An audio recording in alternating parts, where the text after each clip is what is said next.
Hello and welcome back to Perfect Spiral Capital. Today is Monday, so it's another Mindset Monday, and today we will be continuing in our analysis of the 5 human problems identified by Nelson Nash in his book, Becoming Your Own Banker. This week, we'll be talking about the Golden Rule, which is the third of the 5 rules in the book. The Golden Rule you may be familiar with. It's popularly referred to as do unto others as you would have them do unto you. However, that is not what we are going to talk about today. Today, we are looking at the sort of perversion of the Golden Rule, and that is those who have the gold make the rules. This is something that we all intuitively recognize on some level. Those with more resources have a certain amount more influence, power, etc. Let's look at this from a few angles. First of all, it's important to recognize in any transaction there is a buyer and a seller. The seller is the one offering the merchandise, deal, service, etc. The buyer is the one that can say no. For example, if I approach you on the street at random and tell you that this is a wonderful time for you to buy a beautiful antique Elgin pocket watch from the 1920s, well, it's unlikely that you would say yes to that proposal, unless, of course, you're already in the market for such an item. But as the seller, what power do I really have in this scenario? None. I'm making an offer. I might be an effective communicator, but you are the buyer. You ultimately have the power to say no, walk away, ignore my pleas for you to buy the pocket watch.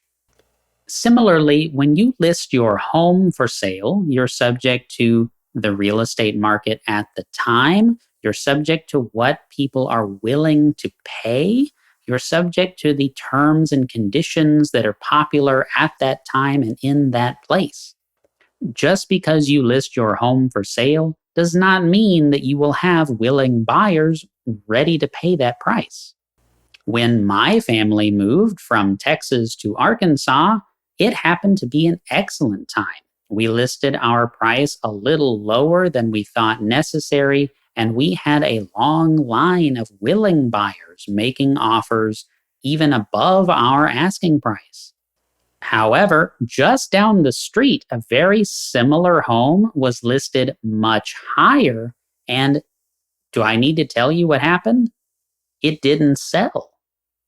They asked too much, and the market was not willing to bear that price.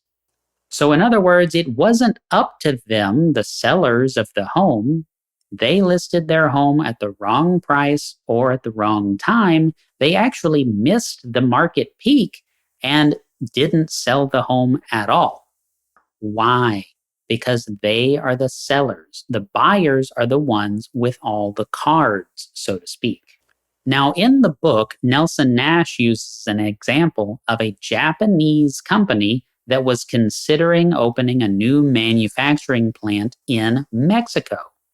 The Mexican government was willing to allow this, but they stipulated that the company would be owned at least 51% by the Mexican people. This, of course, would mean that the Japanese company, the investors, the people with the money or with the gold, if we're using the golden rule here, would lose control of their investment. What do you think they did? That's right. They didn't build it in Mexico at all. They chose to build their facility in a completely different country that respected their rights as the property owners. They had all the power because they had all the resources, the money, the established brand name, and the business plan. Now let's take a step back and apply this to your cash flow situation as an entrepreneur. Are you financing your operations and your expansion with debt held by some third party that doesn't care about you? What happens if you miss those payments? What risks are you exposing yourself to? In this scenario, who has all the gold? Well, here's a hint. It's not you. Now, you can be the one with all the gold, but not until you get your head on straight and realize that as long as you're using third party lines of credit, third party financing for your business operations and expansions, you're actually running your business for someone else's benefit first. So it's not all bad news. You can take those financiers out of the picture, and it's relatively straightforward to do that. Give us a call. We're here to help. That's what we do. There's a booking link in the description box below and in the pinned comment for reaching out and scheduling a time to talk with our team about how you might implement the infinite banking concept in your business. You can also check out my book, Between the Lies, an Amazon bestseller, in the description box. And don't forget to stay tuned because another video in the Mindset Monday series will be appearing on screen in just a moment. Thanks so much for watching, and I'll see you in the next video.